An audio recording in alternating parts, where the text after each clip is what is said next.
بسم اللہ الرحمن الرحیم۔ اللہ کی رضا کے لیے میدان جہاد میں شہید ہونا۔ اللہ کے ہاں شہید کے لیے 6 انعامات ہیں۔ نمبر 1، خون کا پہلا قطرہ گرتے ہی اس کی مغفرت ہو جاتی ہے۔ نمبر 2، اسے جنت میں اس کا مقام دکھایا جاتا ہے۔ نمبر 3، عذاب قبر سے محفوظ ہوگا اور قیامت کی خوفناک وحشت سے بچا لیا جائے گا۔ نمبر 4، اس کے سر پر وقار کا تاج پہنایا جائے گا جس کا ایک موتی کل کائنات سے بہتر ہوگا۔ نمبر 5، اس کی 72 حوروں سے شادی کی جائے گی۔ نمبر 6، اس کے قرابت داروں میں سے 70 افراد کے حق میں اس کی سفارش قبول کی جائے گی۔ فائدہ: اللہ کی رضا اور اسلام کی سربلندی کے لیے کفار سے لڑنا، ان کے اسلام مخالف اقدامات کو روکنا اور کفار کے ہاتھوں مظلوم مسلمانوں کی مدد کرنا باصلاحیت اور آزاد مسلمان پر فرض ہے۔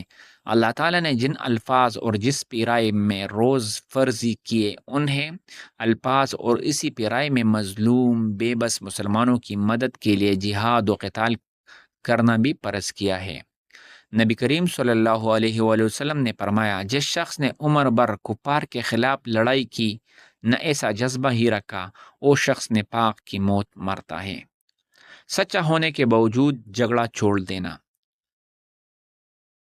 نبی کریم صلی اللہ علیہ وآلہ وسلم نے فرمایا، میں اس شخص کے لیے جنت کی آبادی میں ایک محل کا ذمہ دار ہوں جو حق پر ہوتے ہوئے بھی جھگڑا چھوڑ لے۔ فائدہ: مومن جھگڑالو نہیں ہوتا۔ حق پر ہونے کے باوجود اگر مومن جھگڑے سے باز رہے اور اپنا حق چھوڑ دے تو اللہ تعالیٰ اسے جنت میں محل عطا کریں گے۔ جو انسان جھگڑا کر کے اپنی زبان کی تیزی کی وجہ سے کسی کا حق لے لیتا ہے تو قیامت کے روز اسے اتنی ہی جہنم کی آگ کے ساتھ عذاب دیا جائے گا۔ اچھی عادات اپنانا۔ نبی کریم صلی اللہ علیہ وآلہ وسلم نے فرمایا، میں اس شخص کے لیے جنت کی اعلیٰ منازل میں محل کا ذمہ دار ہوں جو اپنی عادت اچھی بنا لے۔ فائدہ: اچھا انسان وہی ہے جس کا اخلاق اور عادات اچھی ہوں۔ صحیح البخاری۔ بد اخلاقی اللہ تعالیٰ کو ناپسند ہے۔ مومن کی شان نہیں کہ بد زبان، بد عادت اور بد اخلاق ہو۔ مومن تو اوصاف حمیدہ کا فکر ہوتا ہے۔ بقول اقبال، گفتار میں کردار میں اللہ کی برہان۔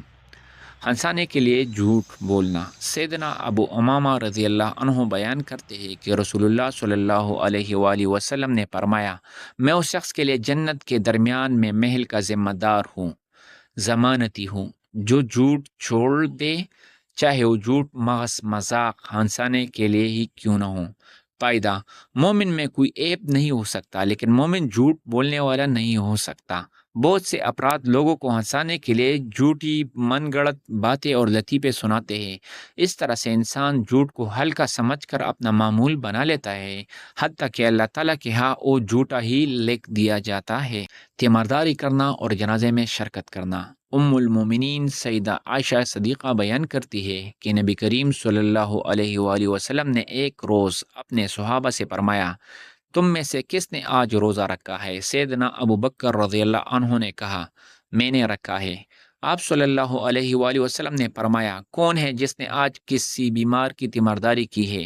سیدنا ابو بکر رضی اللہ عنہ نے کہا، میں نے کی ہے۔ آپ صلی اللہ علیہ وآلہ وسلم نے پھر فرمایا، تم میں سے کوئی ایسا ہے جو آج کسی کے جنازے میں شریک ہوا؟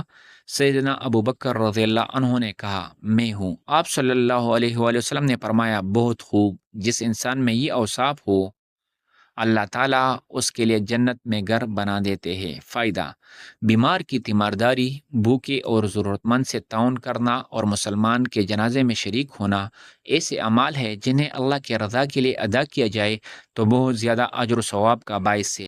اگر دوسرے کے احسان کا بوجھ اتارنے کے لیے کیا جائے تو یہ اعمال بیکار ہے۔ ایک حدیث میں ہے، روز قیامت اللہ تعالیٰ ایک انسان سے کہیں گے کہ میں بیمار تھا، تو نے میری تیمارداری نہ کی، میں بھوکا تھا، تو نے مجھے کھانا نہ کھلایا۔ انسان کہے گا، یا اللہ، آپ تو رب العالمین ہے، آپ کے ساتھ یہ معاملات نہیں ہے۔ اللہ تعالیٰ فرمائیں گے، تو نے معلوم ہونے کے باوجود میرے فلاں بندے کی تیمارداری نہ کی، تو نے معلوم ہونے کے باوجود میرے فلاں بندے کو بھوک میں کھانا نہ کھلایا۔ اگر تو یہ نہیں کیا کرتا تو مجھے اس بندے کے پاس ہی پاتا۔ تب اس انسان کے پاس سوائے شرمندگی کے اور کوئی جواب نہیں ہوگا۔ اللہ تعالیٰ اس شخص کا چہرہ روشن کرے جو حدیث سن کر دوسروں تک پہنچائے۔ وما علینا الا البلاغ۔